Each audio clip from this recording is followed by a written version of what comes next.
When it comes to Solana, it's a public network. There's no private permissioned way to access Solana, unless you're gonna utilize Axelar or Wormhole, one of these other cross-chain interoperability protocols. And then you could have some type of private permissioned ecosystem that interacted with Solana. But at face value, it is a public network with no other access points.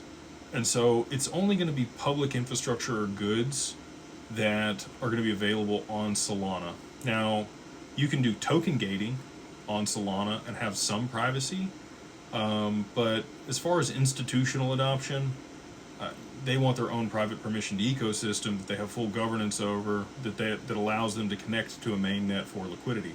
So I don't think you're going to see a ton of enterprise applications for Solana, but in public applications like car titles, or let's call it real estate, things where people are issuing digital titles or NFTs, I think Solana is a good solution for that.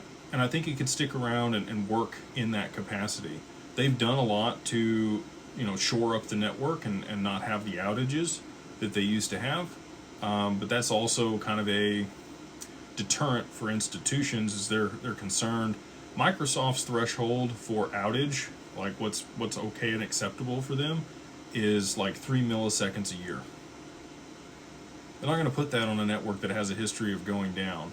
And people will point to the XRPL, and it's been paused a couple times. That's okay. The network itself didn't go down, right? And it's been around 13 years and never gone down. Are there other problems with it? Sure, in certain applications, but that's the type of track record that institutions and enterprises and global infrastructure need. It can't be dependent on something that's going to have outages for extended periods of time.